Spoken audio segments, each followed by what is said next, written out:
Uma questão aqui bíblica, parecida com aquela do espíritos em prisão. Espero que já não esteja escrito lá, né? Respondido lá. Vamos ver?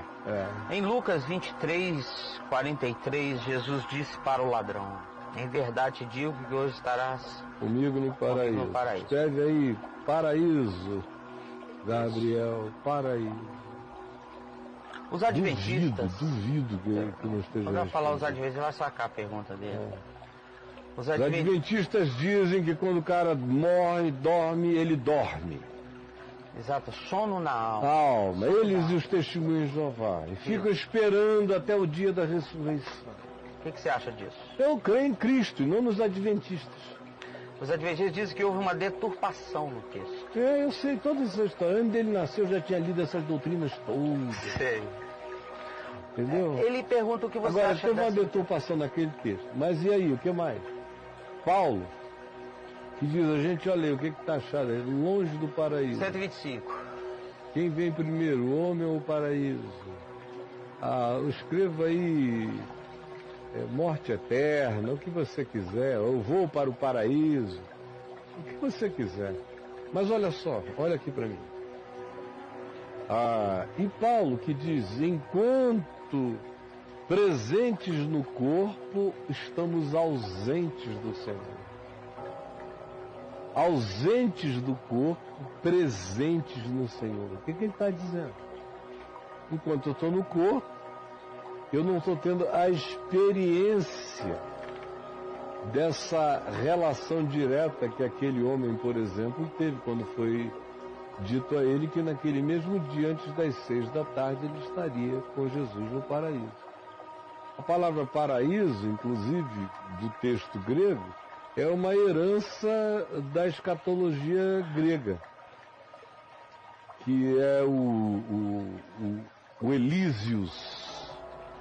O paraíso grego, Elísios, estava dividido, era o mundo dos mortos, o mundo de Hades.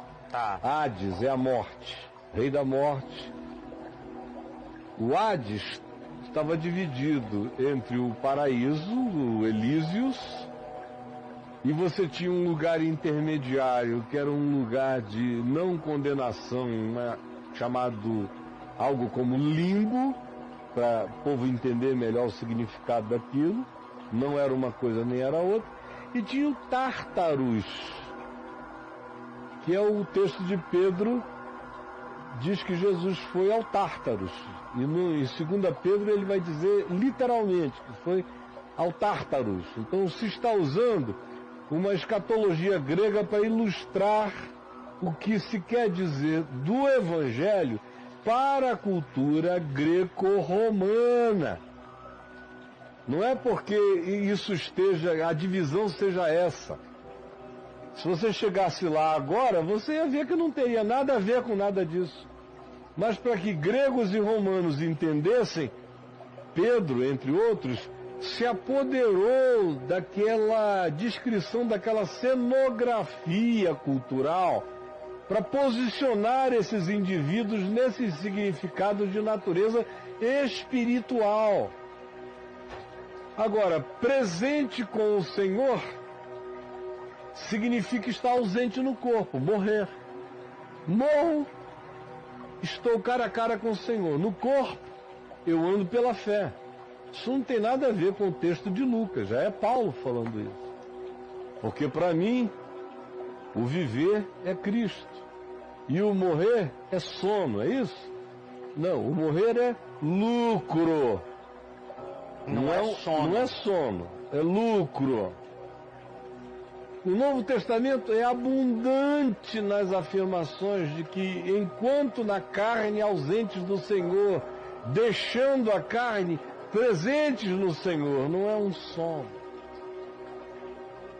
Então a abundância é enorme. Agora, eu creio na simplicidade de Jesus quando ele disse na porta da tumba de Lázaro, aquele que crê em mim, ainda que morra no corpo, viverá. E todo aquele que vivendo no corpo crê em mim, jamais morrerá eternamente. Quando se fala, por exemplo, a expressão dormem, como em Tessalonicenses, Paulo fala algumas vezes, ou em 1 Coríntios, a razão porque há entre vós muitos fracos e doentes, não poucos os que dormem, é uma palavra para aludir à morte, não ao sono. Como a filha de Jairo, que Jesus disse, ela está apenas dormindo. Ela estava mortinha da silva. Mas porque Jesus iria ressuscitá-la, Jesus sempre olhou para a morte como um sono, porque aquilo não era mais do que um sono para ele. Mas quem crê nele, ainda que morra na carne, viverá. E não é viver daqui a muitos e muitos e muitos milênios, sabe lá Deus quando. Deus não faz essa distinção, para ele tanto faz um dia como 1000 anos é como um dia. Isso aí é cronologia burra de gente para quem o espaço-tempo é uma linha reta e eles pensam em Deus como preso ao passado, presente ao futuro. É uma coisa tão tosca, tão primitiva, de uma lógica tão antiga, que fica até difícil explicar. Meninos novos hoje em dia entendem isso com uma simplicidade enorme, porque o espaço-tempo passou a ser absolutamente relativo. Mas para os antigos, o que havia era um único universo, linear, e Deus só sabia o futuro que ainda viria, porque era onipresente, onisciente, onipotente, mas era só por causa desse atributo que Deus sabia o futuro.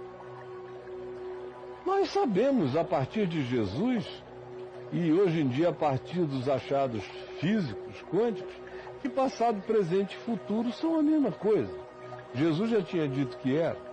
Então é apenas ainda uma pergunta remanescente do tempo das cavernas doutrinárias, entendeu?